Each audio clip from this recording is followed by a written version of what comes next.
kumusta ng lahat? Duty ko ngayon. Uli. Kahapon, niisip ko na makakagawa ako ng 15 tasks. Off ko kasi kahapon. Pero unfortunately, 1.5 lang nagawa ko. Okay, 1 3/4. Okay, 1 and... Ay, naku. Nagluto ko. Nag-fold ako ng mga black costumes ko. Tapos yung mga labahan, ay 2 pala. 2 and 1/2. Anyway, today I hope to accomplish more. At least. Sinabi ko pa sa sarili ko na kung makakagawa ako ng una 20 tasks pa, ha? Ambisyosa. Kung makakagawa ako ng 15, parang may bibilhin ako. Ano ba yun? Basta may para sa sarili ko, diba? Parang incentive ko. Fortunately, 2.5 or 2 3/4. 2.5 siguro.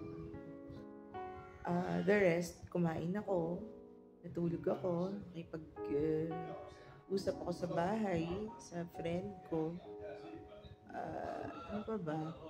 Uy, nagdilig pala ako. Tsaka nagpaakyat ng tubig. Pero yan ay earlier, hindi yan kasama sa sabi ko 15 tasks. So, sige, kahit isama na natin, 4.5 lamang. So, malayo sa 15 tasks. Papait yung mata ko kasi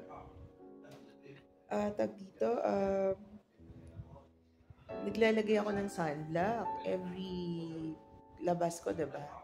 So, fortunately, pait siya kasi naglagay ata ako dito talaga banda. So, ayan, wala na yung mata ko ngayon. Hindi yung pwedeng hindi ko maglagay, syempre. Nung umalis ako, nung isang araw, 3 days ago, I think, hindi ako nagdala or hindi ako nakalagay. Naku, mitim talaga. Buong maghapon, nakita ko yung mukha ko, sunog sa araw. So, yung ibig ko sabihin yung sunblock, bukod sa pa-beauty is, protection to ng ng skin against sunburn, against whatever possible harm from the rays of the sun. Kasi nga, dito sa Middle East, mainit talaga, tsaka parang malapit yung araw sa amin. So, ganun. Kailangan talaga maglagay ng sunblock. I think kahit saan. I think mamaya-maya, iwawash ko tong eyes ko para matanggal lang yung cream dyan. Ganyan naman ang ginagawa. Pagka may nag-spill dun sa mata mo, is tatanggalin mo lang. Ngayon, alam nyo ba, nag-dream ako kagabi. Hindi ako makatulog ng tama kasi tumaba ako lalo. Tapos, yung higaan ko, yung semi-medical mattress, syempre matigas yun. So, meron ako nilalagay na pillow under my lumbar area. But then, sakit pa rin ang likod ko. So, I wanna switch to a foam na yung parang yung 3rd class, yan. Para makarest naman konti ang back ko. Pag soft, diba? Pero yung advisable kasi na mattress is supposed to be medical or semi-medical sa bahay. Medyo matigas. So, para ma-align ng tama yung spinal column natin. Fortunately, sino ba naman ang gustong humiga sa matigas? Noong unang panahon, yung kama namin, wooden. Ayan. So, nilalagyan namin ng banig. Ayan. Tsaka mga ancestors natin, humiga sa banig. Sa wooden na kama na yan or sa sahig. Diba? Which is also wooden or made of bamboo. So, anyways, kasi ngayon may choice naman eh. Tsaka, alam niyo hindi maganda yung sobrang mataba. Kasi nga, ayun, masakit sa likod. Rest sleepless pa rin ako kahit natulog ako. Parang hindi ako natulog. Yan, tapos nag-nightmare pa ako. Nightmare ko, nag-abroad daw ako. Nasa abroad na ako, diba? Tapos, parang bakit kakaibang ano yun? Kasi ibang airline daw. Yung Qatar Airways naman sinakyan ko ngayon. So, bakit ibang-iba dun sa Qatar Airport? Parang, syempre baguhan ako dun. Saan ba hihingi ng ganito, ng ganyan? Magpapa-stop na ganyan. May mga ganyan daw Kasi ano daw ako, a layover. Kasi wala naman direct flight from Philippines to Oman via Qatar Airways, diba? So talaga magle-layover ka. Yun naman talaga yan. Pero, hindi pa ako nakapag-Qatar Airways ever in real life. So, dream ko, ayan, sumakay ako. Tapos, so, ang ganda daw. Ganito pala. Sabi na maganda ang Qatar Airport. Ang ganda talaga. Ngayon, parang nawawala-wala daw ako doon. Tapos hanggang sa, ang dami ko daw naiwan ng mga gamit sa Pilipinas pa. Kung ano-ano lang Tapos mga kasamahan ko doon. Kasamahan ko yung isang vlogger na DH dati. Sikat ngayon. Nagsama kami nito. Anyway.